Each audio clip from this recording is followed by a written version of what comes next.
Olha, quando a mudança é feita próxima à eleição do final do mandato, é natural, pode ser até uma boa notícia porque significa que o secretário teve um bom desempenho e pode ser eleito deputado federal, deputado estadual, até governador. Mas a grande maioria das mudanças se concentra no meio do mandato. E isso é problemático, porque mostra que a educação, que deve ser uma política mais contínua, uma política de Estado, pode ser que esteja sendo tratada em alguns lugares sem o devido cuidado. Então, tendo menos mudanças na educação ao longo do caminho, é melhor do que ter mais mudanças. Claro, pode haver algum secretário que cometeu algum erro, etc., mas o número me parece bastante grande, não me parece um conjunto de excepcionalidades, porque são 14 estados e mais de uma mudança dependendo do estado. Então, acho que isso mostra que a educação precisa ganhar um caráter igual o Banco Central tem hoje no Brasil. Sabe? Um caráter de tal estabilidade por ser uma política de Estado e não uma política de governo, que os secretários precisam ter algum grau de proteção. Repito, é claro que se cometerem algum erro, devem ser tirados, mas não me parece que é o caso atual. O caso atual é que o Ministério, a Secretaria de Educação ainda não tem o mesmo status, porque a educação ainda não tem o mesmo status que a política econômica.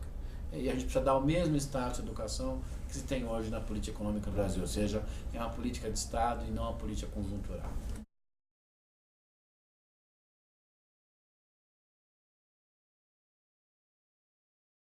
Eu acho que uma lei de responsabilidade educacional daria um peso maior para a educação na agenda governamental.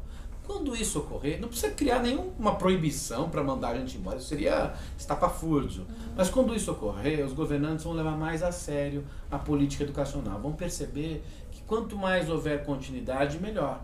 É o que aconteceu na área fiscal. Com a LRF, você vê que as mudanças, na verdade, do ponto de vista inclusive de secretários na área fiscal, são bem menores do que eram no passado.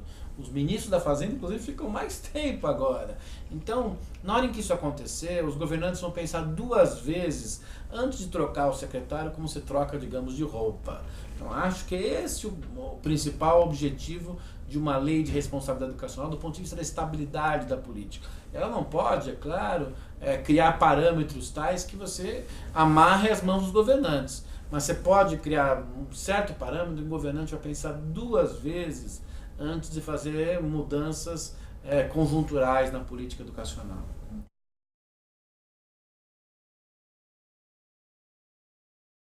Sem dúvida, a própria lei de responsabilidade educacional criaria, digamos, esse compromisso no plano municipal. Porque se há muitas mudanças nos estados, há muito mais ainda nos municípios. Você cria um compromisso maior com uma política de Estado, que não pode ser mudada ao bel prazer do governante, simplesmente. E que ele será tanto mais bem avaliado, quanto mais tiver continuidade de resultados. E que haverá, inclusive, algum tipo de punição, no caso de responsabilidade educacional, se ele não atingir certos resultados e metas. E não atingirá, para terminar minha lógica, certos resultados e metas com algum grau de estabilidade da política. Então, acho que esse é o ponto essencial. Vai atingir os municípios porque eles vão pensar também, os prefeitos vão pensar duas vezes antes de fazer mudanças, digamos, tópicas ou mudanças, digamos, extemporâneas no secretário de Educação.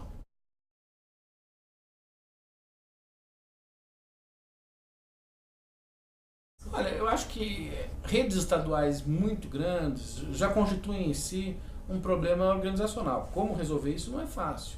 Acho que mesmo os estados que têm redes grandes precisam ter algum grau de descentralização dentro da rede, isto é, precisam ter de alguma maneira instrumentos mais regionalizados para evitar uma situação que ocorre muito em alguns estados, em São Paulo isso é muito claro, que as escolas estaduais longe da capital se sentem abandonadas pela Secretaria de Educação.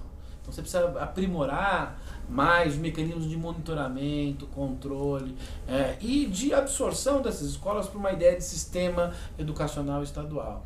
Além disso, há um outro problema que as pessoas pouco falam, que existe a convivência entre escolas estaduais e escolas municipais, muitas vezes no mesmo lugar, e por vezes no mesmo tipo de série de ensino. Como é que você faz isso? É preciso começar a compatibilizar essas coisas.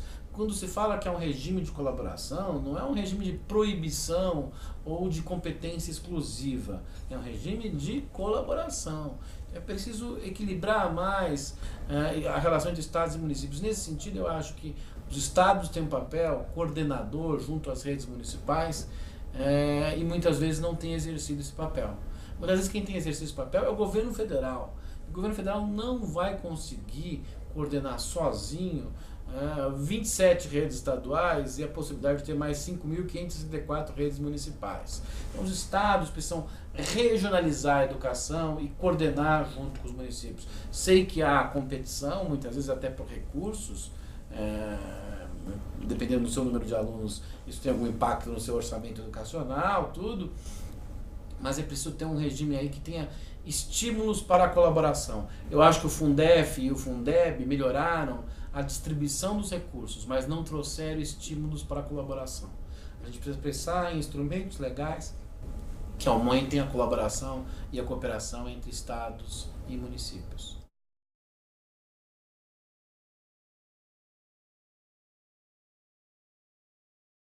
Enfraquece, porque você não vai ter colaboração e cooperação sem algum grau de estabilidade das políticas públicas. Acho que esse é o elemento essencial. Então, a colaboração vai depender muito da capacidade de cada governo de ter uma política estável em educação. E é muito mais instável a política de educação no Brasil no plano municipal, muito mais do que no plano estadual. Então, preciso ter um maior grau de estabilidade aí, daí que uma lei de responsabilidade educacional ou algo que o valha, para que a gente possa ter aí uma maior colaboração entre estados e municípios e evite o principal problema dessa história. A educação serve para os alunos, vão sempre lembrar disso. E se houver uma confusão entre as redes de ensino, o maior prejudicado é a sociedade local, os maiores prejudicados são os alunos.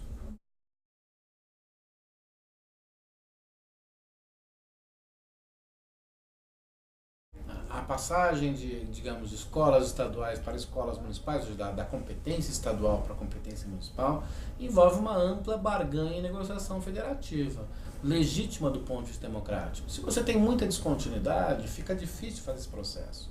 Porque, veja, não basta apenas passar a um certo nível de educacional do Estado para o município. Tem um tempo em que o Estado deveria acompanhar os municípios.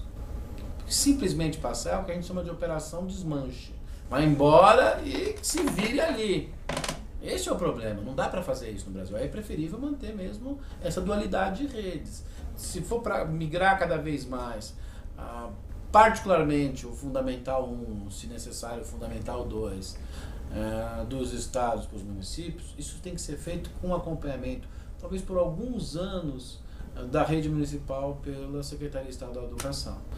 Isso só vai ser possível se houver algum grau de continuidade de políticas públicas na área educacional. E um turnover muito grande de secretários só prejudica esse processo.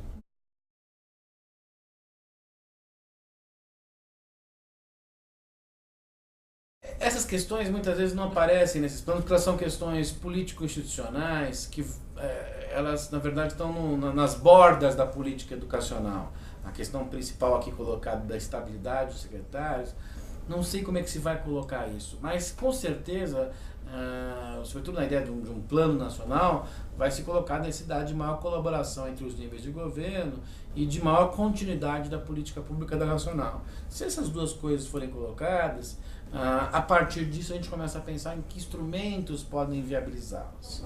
Eu acho que em Bobina estamos discutindo os instrumentos que podem viabilizar uma política educacional no Brasil consistente e de longo prazo. É este o ponto. Então, talvez o Plano Nacional apresente mais as grandes metas nesse sentido, mas os instrumentos vão vir depois.